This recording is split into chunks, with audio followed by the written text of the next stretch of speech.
What's going on? I need everybody to turn up.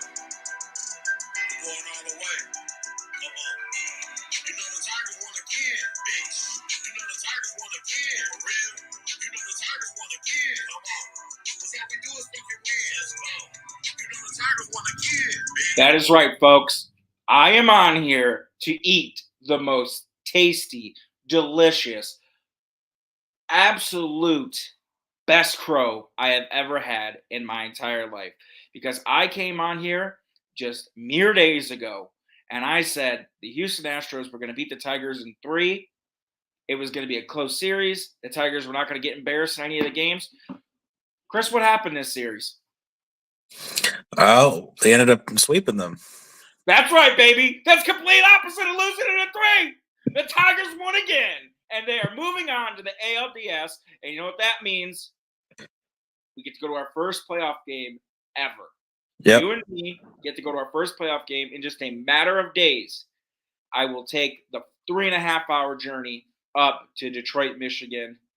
And it's not even going to be cold, which is kind of cool because we've had enough opening days where we froze our asses off. It's not even going to be cold. It's going to be fucking 66. The Tigers are going to get Jude. They're going to be put on the day game because they're playing the Guardians. So it's going to be a day game. But you know something? I don't give a shit. We got standing room only. I don't give a shit. The Tigers won again, and they are facing the Cleveland Guardians in the ALDS. Chris, you have the floor. I want to hear your thoughts about the Houston Astros series and some of your takeaways from what you saw. Just what an absolutely well, first off, I'd like to apologize for the scruffiness. I know I look like shit, but ever since they've been winning the last month, I haven't shaved, so I'm just going to keep it this way since they've been winning. So apologize for the scruffy, terrible look. But overall, what a masterclass job by AJ Hinch, how he managed the matchups, how he managed everything, pitching chaos, as he called it. And Tarek Skubal, what a dog, dude. He just went out there and shoved. He didn't care what if Jordan was in the box or Kyle Tucker. He just went out there and just pitched his heart out. And shout out to Hunter Brown too. He pitched really well. But my takeaway from this series is AJ Hinch just played masterclass. You've always said it too. He's masterclass with his bullpen. He knows who to throw in and what positions. He definitely studied up on who had the advantage. When it came to matchups, he was well prepared. The only fault I thought he had was putting Jackson Jobe in the 7th inning of a 1-run game. I understand they haven't seen him yet. A lot of the league hasn't seen him yet, but I didn't think that was the place to use him. But, he gets in trouble. What happens? Gunther comes out, rolls a double play, keeps the Tigers in the game. So, these guys clearly have each other's backs. They're not afraid even if they're down. But overall, the energy level from both teams, Tigers seemed way more hyped in this series than the Astros did. Astros they were just there, essentially. They didn't seem like they were really that hype as opposed to the Tigers. The Tigers, compared to the Astros, they really didn't have nothing to lose. Kerry Carpenter was on the ticket a couple weeks ago or so before they even clinched and said they don't really have that much pressure. The clubhouse is chill. These guys are just playing ball, essentially. They're just letting it go as it is. So my initial thoughts when Parker Meadows hit that home run in the 6th inning off Hunter Brown, it reminded me of the 2019 World Series when Howie Kendrick hit that ball down the right field line. And funny enough, AJ Hinch was asked this in the press conference at the end of the game, and he had said it's fun to be on the other side of the foul pole. I remember that in Game 7. Because I forget the reliever's name, but I think that reliever pitched for Cleveland as well. And they were down, and that put the Nationals up. Yeah, and he had already given up a home run the day before. So overall, the at-bats, especially Game 1, you put all those 2-out rallies together. Trey Sweeney, Matt Vierling, Jake Rogers of all people getting a 3-0 green light, hits a ball up the middle. The at-bats were great. They made Framber work very hard. Even in Game 2, Hunter Brown, he was throwing ace stuff, man, but they stayed in there. The bullpen kept them in the game, and their at-bats just, even when they were down, it never wavered. Torkelson works that walk-off hater, and then Andy lefty killer Ibanez comes up, not even phased. He was on the heater the whole time. Even Todd Frazier was saying it. He's surprised they didn't throw a wrinkle in there to try to get him a little off timing. These boys are just locked in, and if you want to see what emotion they're playing with, after Torkelson slid into the home plate, Like, I mean, these boys are playing. Kansas City says the boys are playing some ball, but as AJ Hinch said, someone let the Tigers get hot, and these boys are playing with no care in the world. Like, they are just going out having fun, playing some ball, and they're just letting destiny ride, like the team of destiny, the Roar 24. Let's start first off. This is Chris if he's a baseball player right now. Shut up. All right. Like I said, I know it's a terrible look, but I can't touch it because they're playing good ball. Let's take this back. Let's take this back to game one. Tarek Skubal shoves. Absolute 6 innings of great ball. Honestly, if it wasn't for the cramps, he probably could have went 7. He was having for some reason, he had another comebacker that knocked the glove off his hand. Everyone thought he was hurt, but he was okay. Then he started cramping up, comes out, shoves. Bullpen does a great job. You get to that 9th inning, the Tigers are up 3-0, and oh my God, was my fucking heart just beating like a million miles an hour when Foley came out. He gets 1-2 on Jordan, and I'm thinking, all right, this is good. He's got his command. Then he throws a pitch that should have been crushed 500 feet, but Jordan was hurt. And he gives up that leadoff double, and then he gets 2 runners on. He had struck out Diaz, but didn't strike out Diaz, even though Diaz never hit that freaking ball. And they call it a foul tip. He gets that hit the other way. They make it 3-1, and then Bo Brisky, the Magic Man. That's what he should be called, the Magic Man. He comes out, somehow gets out of that jam. Jason Hayward, of all freaking people, with the bases loaded, 2 outs, with an absolute piss missile of a ball right at Torkelson. And I think that right there, because if the Astros would have won game 1, I don't think we're sitting here right now talking about we're going to the ALDS. I think we're talking about it was a good season. It sucked the Tigers got beat in the 9th. I think that ball that Torkelson caught is what deflated the Astros' chances, because game 2, Brown comes out, Hinch's, going pitch for pitch with different pitchers with Hunter Brown, and kudos to Hunter Brown, hat tip to Hunter Brown. I mean, absolute great performance. Fastball command was on point. He's just absolutely filthy. But Parker, that pitch that he hit was way inside. And yeah, I don't know how he got to that either. No, like to get a barrel on that ball, and then he ends up, hitting it for a home run. The Tigers get up 1-0, and like I agree with you. The only move that I didn't understand was Job, and a lot of people were trying to defend that move. But I look at it like this. I understand he's on the playoff roster, and I was hoping he was going to be on the playoff roster because you got a guy that in short spurts coming out, he can throw 100. His cutter is absolutely filthy, and he has an even nastier wipeout slider, and that changeup is underrated. I mean, go ask the White Sox about that changeup. It's absolutely filthy. But I think if you're going to bring Job in, you need to bring him in the 5th or 6th inning of that game versus the 7th inning, because 1, you want to give yourself more outs to work with if he coughs up the lead, and 2, you want to make the leverage spot not as great, because you brought him out in the 7th and you left yourself 9 outs to play with. That's it. That's not a lot of outs left to go, especially in a pivotal game where you need to take it. But like you said, they ended up getting out of it after Houston temporarily took the lead. The place went crazy.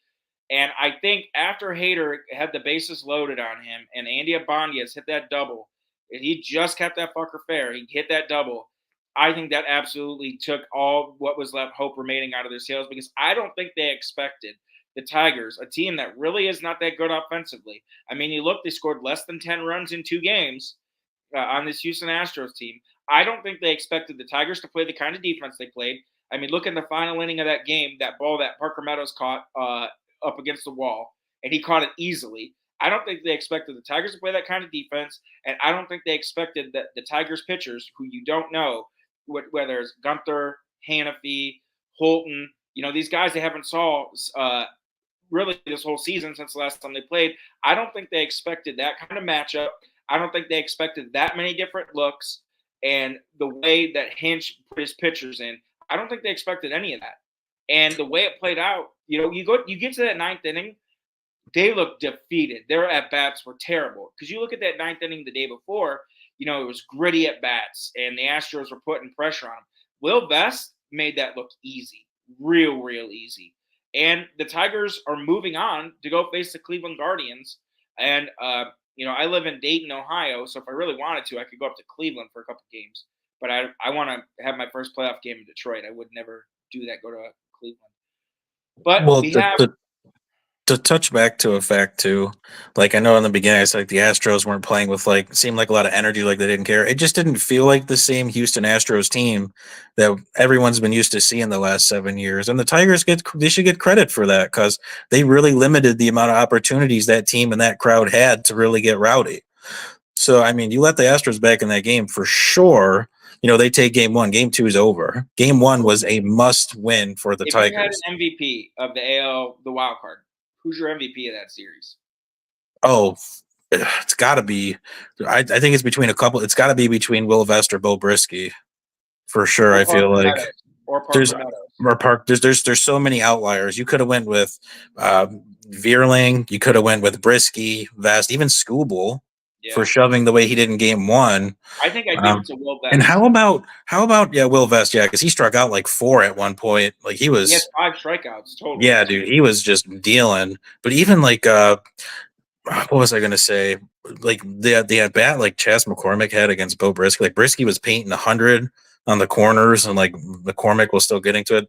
There's a lot of like MVP you could pick from between the 4, I think, and that would be fine. But I guess if I had to give it to someone off rip, if I had to pick between the 4, I would say Scooble, just because he gave us the start to get there and win game one. That's just my opinion. But how about the at bats from Veerling and Carpenter and against Presley? Yeah. Like Veerling was 0 for 3 with 3 strikeouts. Carpenter didn't have any hits yet, and they just had a lot of 3-ball counts. He kept getting struck yeah. out. And he just like stayed within themselves. Like Carpenter rips one to right center. They're playing no doubles, so they had him a little shaded to the other side. And then Veerling comes up, knocks one the other way. And then you go, okay, runners on the corners. You got Riley coming up. You know, he's been our guy. Then they bounce a ball in the dirt, and before you know it, it's tied. And then things just unravel. So, you know, it was a fun series. It was a good series. You know, even if the Tigers would have lost that series, because if they lose game 2, they're definitely losing game 3. There's no doubt.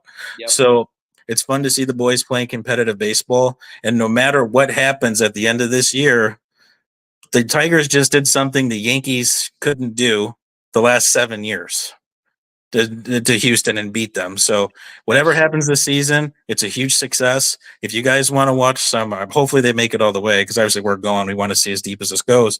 But if you guys want to watch some entertainment during the games, you got to look at Max Clark's Twitter when the game's going on, dude. He is all like, you know, gritty tags and yeah, I love it. But that's just a little bit more input on it.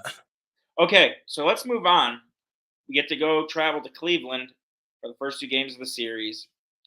Now, we're going to see with this new playoff system, so far, these teams that have had to wait for 5 days and the teams that play in the wild card, it's not been good results for the teams that's had to wait 5 days, so much so that people are bitching about the wild card system and how it's winning your division. There's no advantage for it because you'd rather play the wild card because you consistently play. Athletes and all podcasts I listen to, the people that are in the game themselves say you'd rather have the rest, you'd rather set your rotation. So we will see. Now, the Tigers and the Guardians this year, the Tigers lost the season series, I think, 6-7. It was a close season series. Guardians took a bunch of games early.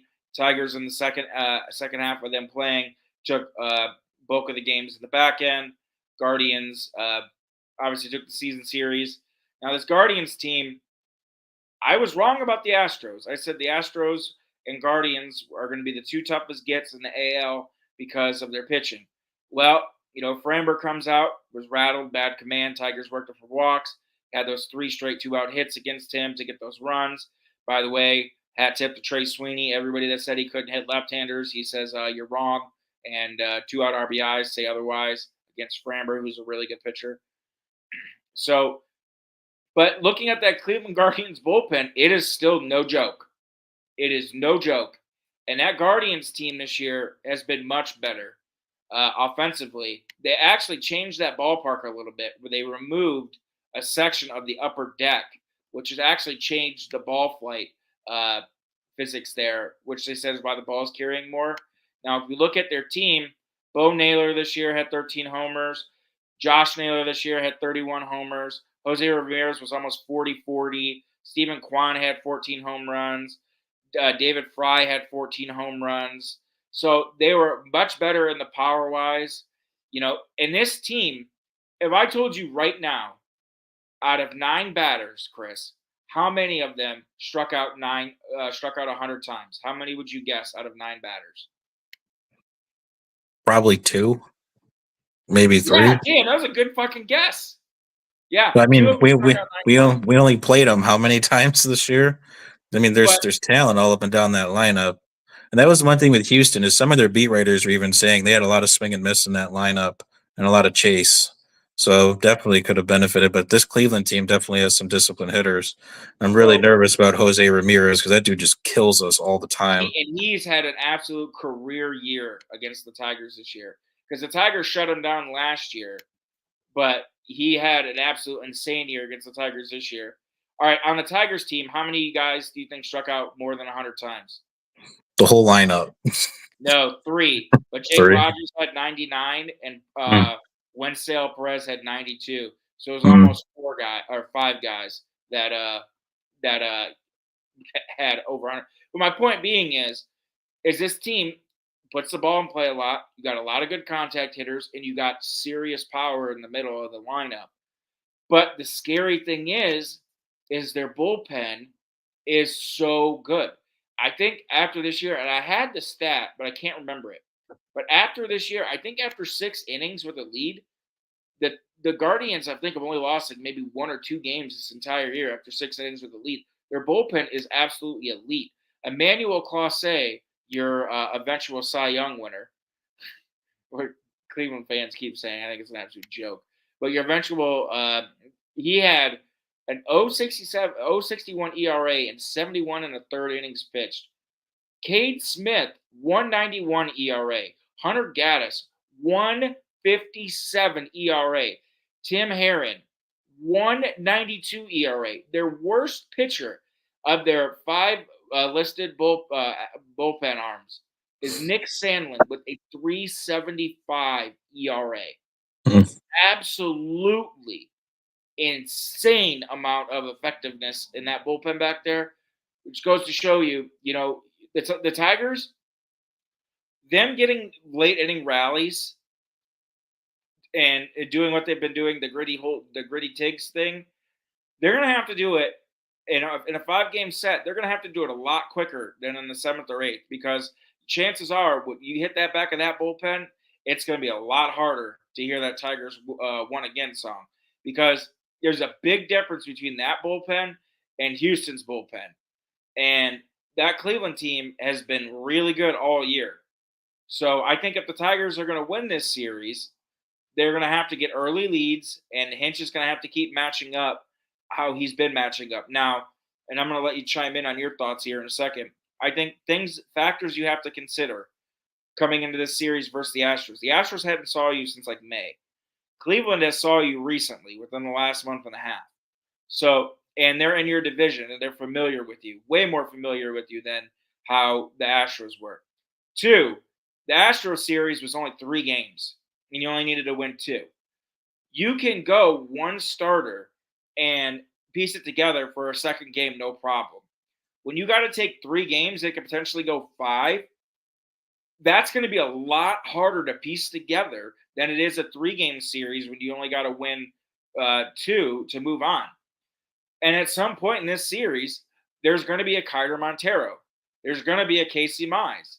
There's going to be a Reese Olson. And I think Reese Olson's a very good starter, but he hasn't been the same since coming off the injured list, with that shoulder injury that he had. So my question to you is, and getting your thoughts now, with the Cleveland being in our division and so familiar with our pitching staff and everybody in there, the Tigers now have to have some kind of semblance of a second starter because you can pitch Skubal twice in 5 games. And guys that they didn't have to go to, Montero, Mize, Olson, is going to have to be gone to at some point in time in the series. What are your thoughts? Can the Tigers pull out a victory over the 5 games and somehow piece it together over a 5-game stretch? Well, I think their obvious goal is to go into Cleveland and try to split.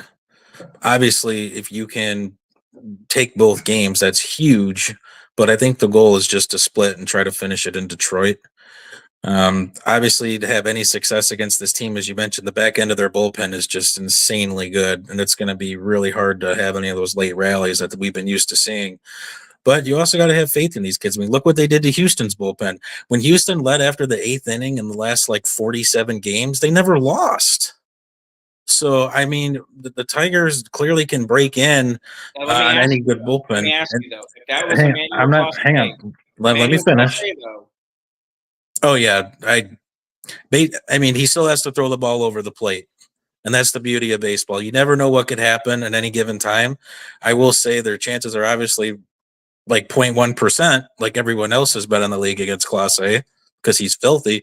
But the way you beat the Guardians, and I mean, I can understand some uncomfortability going to Houston because they've been to 7 straight LCS appearances. They've been the dog in the postseason's run through there the last 7 years, but there's some unfamiliarity there. The Tigers playing Cleveland, they go, okay, well, we see them all the time. So there has to be some comfortability there to at least see an opponent you're used to. And think about the games that they blew in Cleveland early in the year when Chafin gave up that home run to David Fry, that cheap ass home run that barely squeaked over the right field wall. They could have won a couple of those games there. They've played Cleveland tough really the last few years. But they should be a little bit more at home facing another central opponent. And I'm not saying it's going to be easy. It should just feel a little bit more comfortable for them because they've seen these guys, as you mentioned, a lot more than Houston. But to me, the way you beat Cleveland, you got to hit their rotation first. If you don't attack the starters and put any runs on their starters, their bullpen's going to be extremely hard to get to. So they have to be able to put some runs on the starting pitching. So give a prediction. For what exactly? The series. The series? I think they lose game 1. The Skubal game? I don't think Skubal's pitching game 1. I think Skubal's pitching game 2. Okay. Because he'd only be on 4 days rest at that point. I'm not sure. The starter hasn't been announced yet. Well, Skubal pitched. When did he pitch last? Tuesday. So Wednesday, Thursday, Friday. That'd be 4 days. Okay, so it'll go Sunday. So it did be Monday. They don't play Sunday. Oh, so wait, they play Saturday, have off day, then Monday? Yeah, but Saturday, Monday, Wednesday. What a fucking stupid schedule. Continue, and the Wednesday game's also 1 o'clock, in case you didn't know, because I know you're coming up. I knew it was going to go 1 o'clock. Yeah. But at any rate, to stay on track here, I think they lose game 1. I actually think Reese Olson starts that game. I think he's going to go 3 innings. And Tanner Bybee's his counterpart. Game 2, they're not announced yet, but obviously if they drop game 1, Skubal's definitely going game 2. I think in a perfect world, which, the Cleveland's a really tough team, if you can take both games in Cleveland, Skubal might start the first home game. I don't know. I think either way you cut the mustard, you take game 1, you're going to want Skubal to try to take game 2. If you lose game 1, you still need Skubal to try to take game 2. Yes. So either way, I think it's going to be Skubal game 2. I'm just it'd be a wild environment with Skubal on the mound at home. But obviously, I don't think that's going to happen. I think you're going to have bullpen come out even. Yeah, they got to at least split. Yeah, that's their goal. They have to split. If they take 2, that's amazing. I don't see it happening, but if they can at least split and come home and try to take the last 2, that's what I think. Because if they go down 2-0 or 0-2, I mean, it's pretty much over at that point, I feel. So what's your prediction for the series? So I think Cleveland takes it. I don't know if the Tigers move on. Just a gut feeling. I hope they do, but looking at the teams, I don't know. Those first 2 games, and how Cleveland gets in the postseason, that crowd's rowdy. It's a crazy environment. But then again, they played in Houston. So put some numbers on the board. Let's hear a prediction. Cleveland takes game 1. Tigers can take game 2 and 3, and I think they lose the last 2 and they drop 3-2. Okay, so they lose in 5. Mm-hmm. All right, so here's my predictions. I hope so. The fucking Detroit Tigers are taking this series and not 3 games, but 4. Here's why I'm saying that the Tigers are going to fucking win this series. First of all, I think that layoff effect is real. The Guardians have not played in 5 days. Their pitchers have not pitched in 5 days. And sometimes stagnant is not good. Those guys were in a rhythm. Those guys were pitching all the time. And I think that with the Tigers having gritty ass wins and them pulling out that series in Houston, and these guys being a different breed, they proved me wrong in Houston. I did not think they had a chance to beat them, but I'm not going to doubt them. I think that they lose game 1, they take game 2, they take game 3, and then they lose game 4, squabble in 5, and they fucking get it done to move on to the ALCS. Because I think it's going to be Montero or Olsen is going to start game 1. I think Olsen. Or he's going to start a lefty on the mound, maybe Tyler Holton again. Start Tyler Holton, get through Jose Ramirez and all those guys one time, or go 2 innings, then chuck Reese Olson out there so he doesn't have to face the left-handers a bunch of times, 3 times through or 2 times through, just 1 time through, and then piece it together. But I think that sometime which through the Guardians will get some kind of runs because you don't know how Reese Olson's going to do, or Kyle Montero or Casey Mize, whoever they put out there. Maybe even Jackson Jobe. I don't know. I wouldn't mind Jackson Jobe to pitch 2 innings against the Guardians because Jackson Jobe does have good stuff. I think if you're going to use him, you use him in that bulk role in the 3rd inning, 4th inning when the leverage isn't so high and let him get his feet wet. You don't put him in there after 4 fucking innings and he already had shaky command in 1 of the 2 innings. You know what I'm saying? But I think with the novelty of surprise and them not seeing his stuff in real life yet, and I think now that he's already been on the big league mound in that pressure situation, he might come back out. But command has been a little bit wishy-washy. But I think they lose game 1, take game 2, take game 3 because they're going to have an absolute like another kind of bullpen day that they had in game 2 in Houston. Lose game 4, take game 5, and advance to the ALCS. And I think that's what's going to be. Obviously, I hope you're right. I don't want them to lose, but someone's got to play devil's advocate at the same time and be the yin and the yang. So, I doubted them. I doubt them about Houston. I can't doubt them again. So we got a couple questions here. Yeah, I don't even want to say that I doubt them. It's just Cleveland's just a good team too, They're man. good, dude. It's tough. Obviously, we want the Tigers to advance. I was 20 years old the last time they went to the playoffs. Obviously, we want to. I was skinny. I didn't look like this. No, he had big muscles and it was crazy. Yeah, now I can't even fit into size 32 waistbands. No, you couldn't fit into size 52 waistbands. Anyways, if KC beats the Yankees, so we're going to keep on the track of the Tigers, but I'll quickly answer your question. Chris, you can chime in. KC has a legit shot at beating the Yankees because I don't think the Yankees are anything that special. After Garrett Cole, listen, when Garrett Cole in the middle of a game walks Rafael Devers when there's nobody on because he's scared to face somebody, I know how good Garrett Cole is in the playoffs, but that to me, that kind of wavers my confidence in him in a playoff series, in a playoff game when he's scared to face certain guys because they have his number. You got to fucking pitch to anybody and anyone, especially in that situation, because it shows you're a dog. It shows you're a guy that's out there trying to go out there and get shit done for your team. You're the fucking ace. But I think Marcus Stroman is not dependable. Carlos Rodon has been a homer machine at times. The back end of their bullpen has some good guys, but Clay Holmes can't hold it. Like, I don't know if they're going to put Luis Heel back there to help out. I don't know. But I think that the Yankees are extremely beatable. Because KC with Lugo and Reagan's at the top, they can beat that lineup. All you got to really do is pitch around the middle of that order, and there's plenty of outs in that lineup.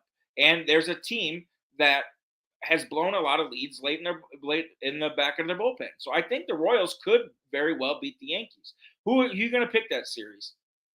Obviously, I want Kansas City to win. I just think that to contain Kansas City, you have to contain Bobby Witt. Because to me, I know they brought back Pasquantino, and they thought he was going to be Reed Welch, and they thought Pasquantino was going to be out for a while, so they brought him back just to have his bat there. But really, that Royals team is pitchable too. You keep Bobby Witt out of the equation, it's fair game. So I like the Yankees a little bit more in this series, not for rotation wise, but for offense wise, because Juan Soto's a monster in the postseason. Yep. And Aaron Judge, he really hasn't been that great in the postseason. But it's going to be a good series, that's for sure. If you go rotation wise, give it to Royals. Offense wise, it goes Yankees. Bullpen wise, I mean that Weaver kid's been pretty good for New York to close games out. So I would like to see Kansas City advance. It's crazy to think after like last year, there's 3 Central teams and the Mists for like Everybody had a winning record besides yeah White Sox. for the American League pennant, but it'll be a good series. It'll be competitive, but I think the Yankees will ultimately take that in 4. This is a good question for you, Chris. Who's your closer? I think For the it's gotta be Will Tigers? Vest. Yeah, I think it's got to be Will Vest. Yeah, you got to ride the hot hand. It's got to Yep. be Will Vest. Remember when Phil Koch in 2012 became their closer because, like out of nowhere? I think that's what Will Vest. What was your favorite thing about Phil Koch? Yeah, it's up there. Yeah. It's No, up there. Phil, that's in the stands, bro. That's in the stand. That's in the stands. That hit a kid in the face. Be careful. Yeah, I think it's got to be Will Vest. I think Jason Foley is an integral part of the bullpen. I think Jason Foley you should be used in leverage. But I think Jason Foley is more effective at coming in leverage spots in the 7th and 8th inning versus pockets of right-handers where he has an advantage for 3 hitters versus you're forcing him into the 9th inning where he's got to face 2 lefties and a righty just solely for the fact that it's the 9th inning. I think his struggles with left-handers is real. I think the fact that he doesn't generate enough swing and miss is concerning because you don't want people to be able to put the ball in play in that particular inning. But I think if it's the 7th inning and you have 1 run up on them and there's 3 right-handers or 2 righties and a lefty coming up, absolutely use Jason Foley. He's a very good reliever. Vice versa for the 8th inning. But don't put him out there just because it's the 9th. Use him where his stuff is most effective and use him in the pockets where he's most effective of, not just because it's the 9th inning with a 1-run lead. In that circumstance, it's got to be Bob Risky or Will Vest. You need guys pumping heaters and getting strikeouts. Yeah, you just got to ride the hot hand for sure. And Vest right now has it, him and Bo, really. So that would be my 2 picks for sure. Yep, I think it's and I want Jason Foley out there with 1-run leads. I don't want people to think I dislike Jason. Well, Foley. look at what he did too. Was he like 20 for 22 at one point? And like, was it August through September? Like he had some pretty good numbers closing out games through the last month and a half. So I just think after what he did in Baltimore and he almost blew that game and Brisky came out and Trace Sweeney somehow caught that ball after he ran into Green. After that game, Hinch did throw him back out there the next day. And No he joke. did.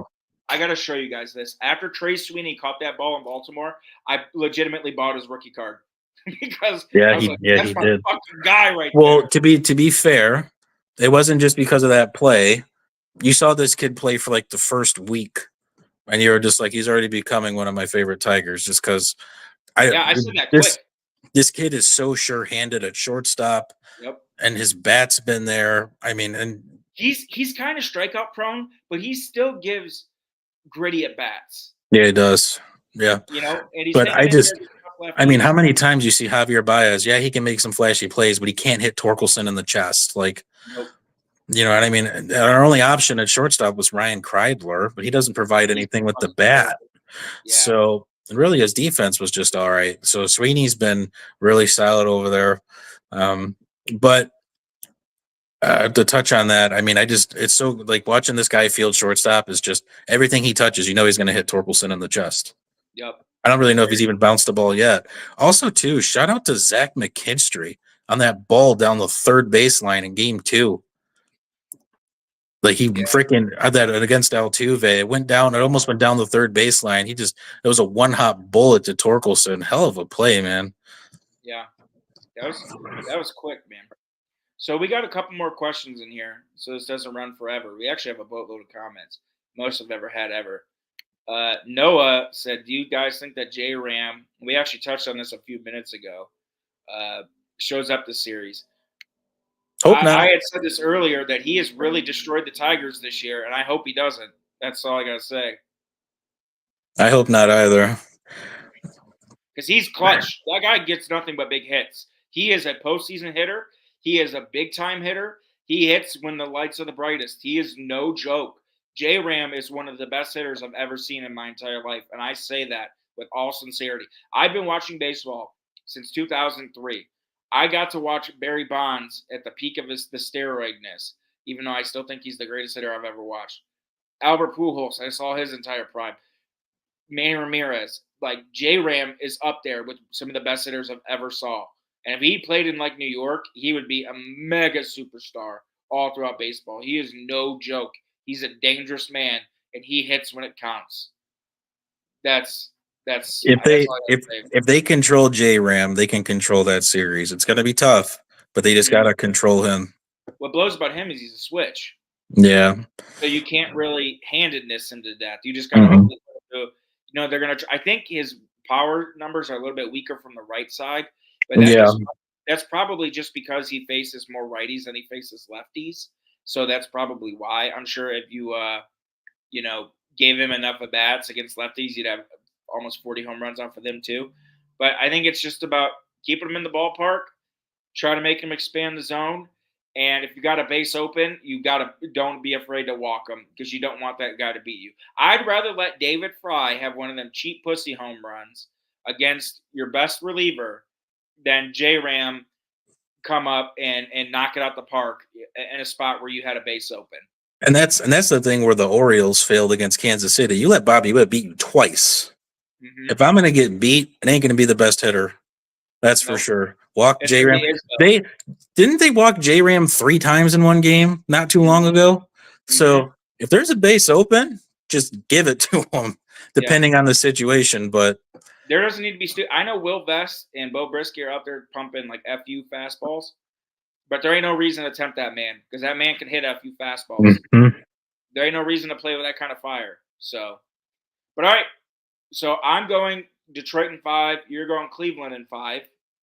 Hope I'm wrong. You and I will be back on Wednesday morning because we're going to have to do it early because we're going down to the game early so we can get to our parking spots and everything else. Because we got standing room. We got to be down there way early to get decent standing room spots. Well, and get good and to get in our parking spot because it's going to be like opening day down there, but probably times 10 because there's going to be people everywhere. So you and I will come on here Wednesday morning, if not Tuesday night, and talk about what had happened in the first 2 games of the series and what they're facing for Game 3, and we'll go from there. So hopefully I'm playing the Tigers Won Again song because I love playing that song because all they do is fucking win, and we're going to go from there. All right, guys, appreciate you watching, and we'll see you in a couple of days. Go Tigers. Go Tigers.